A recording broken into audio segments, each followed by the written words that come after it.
सिद्ध सिद्धांत है, भटकने की जरूरत नहीं। जहां हो वहीं से प्रिया प्रीतम का नाम पुकारो, नाम कीर्तन करो, उनकी लीलाओं का गायन करो, सबको सुख देने की भावना करो। देखो तुम्हारी दृष्टि बदलती चली जाएगी, भगवत साक्षात्कार करने की योग्यता आने लगेगी। ऐसा ही हुआ। सबने मिलकर के श्री भगवान को विनय पूर्वक आर्त भाव से पुकारा। आकाशवाणी हुई, निर्भय हो जाओ, निश्चिंत हो जाओ, मैं स्वयं अपने अंशों के सहित अवतार लेकर इस भूमि का भार हरण करूंगा। तुम सब बड़े बड़े जो देवता हो, जाओ हमारी लीला में सुख लेने के लिए सब ऋक्ष वानर आदि का रूप धारण करो। ब्रह्मा जी, महादेव जी, बड़े बड़े ईश्वर कोटि के लोकपाल बहुत प्रसन्न हुए, क्योंकि भगवद वाणी सत्य है, त्रिकाल सत्य है।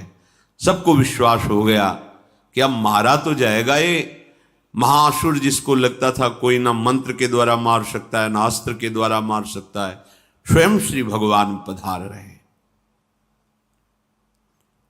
भगवान ने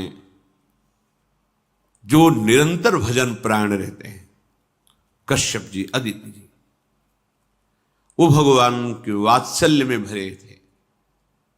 प्रभु जब प्रकट हुए तो उनसे कहा, मुझे आप जैसा पुत्र चाहिए।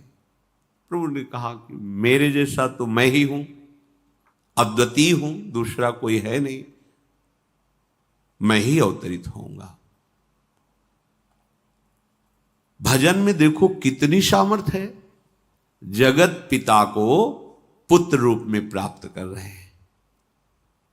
वही चक्रवर्ती सम्राट अवधपुरी के नरेश महाराज दशरथ जी के रूप में, जिनके महामहिम अद्भुत सौभाग्य प्राप्त करने वाली तीन ये रानियां, श्री कौशल्या जी, श्री कैकेयी जी, श्री सुमित्रा जी। भगवान वशिष्ठ जी इनके गुरुदेव हैं। प्रायः बड़े बड़े महान जो राज्य पालक रहे, उनके ऊपर, राजा के ऊपर महाराजा विराजमान रहे। ऊपर से स्वर्गलोक आदि लोकों से भी ये शिक्षा मिली है। देवराजेंद्र तो भगवान बृहस्पति, दैत्यराज बलि तो भगवान शुक्राचार्य, जनक जी तो सदानंद जी महाराज, दशरथ जी तो वशिष्ठ जी महाराज।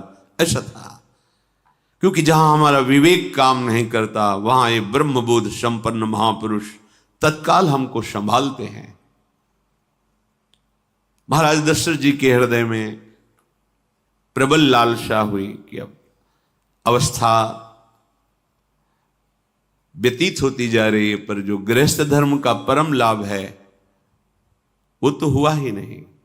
वशिष्ठ जी के चरणों में प्रणाम करके कहा, भगवान एक ही बात की असंतुष्टता है, हमारे कोई पुत्र नहीं है। वशिष्ठ जी ध्यानस्थ हुए, ध्यान में देखा और उनका, तुम्हारा